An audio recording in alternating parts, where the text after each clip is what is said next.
तर मी पुण्यातच आहे, दिल्लीला गेलो नाही असा दावा ओमराजे निंबाळकरांनी केला। तर अजूनही तुम्ही ठाकरेंसोबत आहात का या प्रश्नावर मात्र ओमराजे निंबाळकरांनी बोलणं टाळलं। ठाकरेंचे 6 खासदार फुटले, त्यामध्ये सगळ्यात जास्त आश्चर्य धाराशिवचे खासदार ओमराजे निंबाळकर यांच्या फुटीवर व्यक्त होतंय।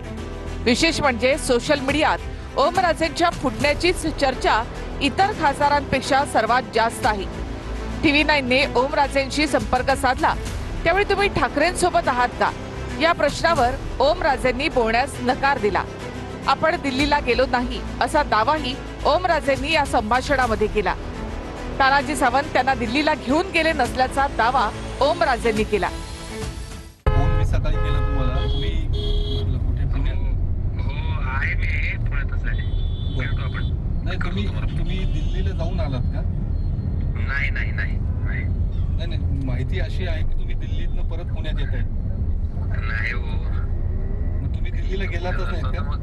मला काय म्हणायचं, फोन चालू राहिला असता का माझा मग दिल्लीतून पुण्यात यायला? तुम्हाला तानाजी सावंत हे दिल्लीला घेऊन गेलेत अशी माहिती मिळते।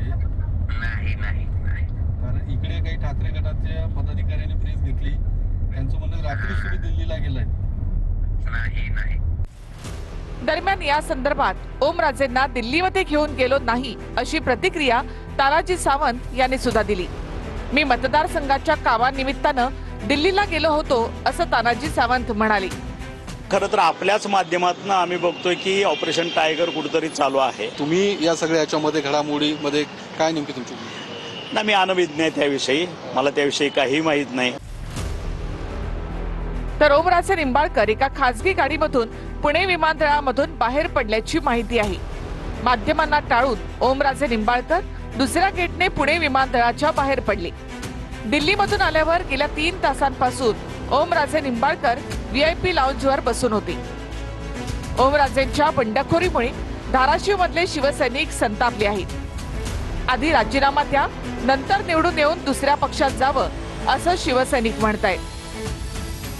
मेन नेत्याला विचारले म्हणजे काय झालं? मतदार आहेत ना आम्ही, आम्हाला बी विचारायला पाहिजे। आमचं गाव पहिल्यापासून दादाच्या मागे आहे, हा चुकीचा निर्णय आहे। 100% दादा चुकीचा निर्णय घ्यायला असं आम्हाला वाटतं। तरी दादाने म्हणलं असतं मी राजकारण सोडतो पण या पक्षात जात नाही, तरी आम्ही मान्य केलं असतं। दादा बद्दल आम्ही मतदान केलंय, त्याच्या विरुद्ध आम्ही आता दादाच्या पाठीची आम्ही राहणार नव्हतो। ओम दादांच्या वाईट काळात शिवसेना त्यांच्या पाठीमागे ठामपणे उभी राहिली, खरी शिवसेना त्यांच्या पाठीमागे राहिली।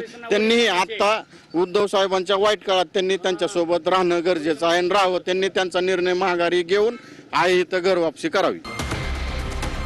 मी उद्या ठाकरेंच्या शिवसेनेच्या बैठकीमध्ये जाणार असून मी कोणासोबत हे उद्याच कळेल असं संजय दिना पाटील यांनी म्हटलं।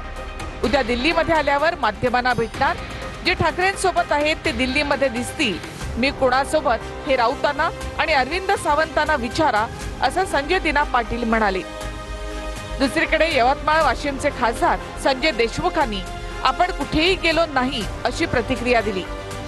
ऑपरेशन टायगर वगैरे काही नाही असं संजय देशमुख यांनी म्हटलेलं आहे।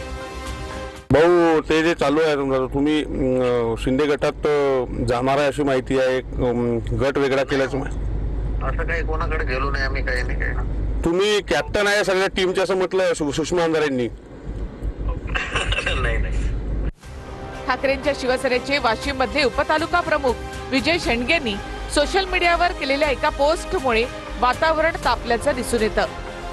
संजय देशमुखांनी वाशिम मध्ये येऊ नये, अन्यथा गाडी पेटवून देण्याचा इशारा विजय शेंडगे यांनी दिलाय।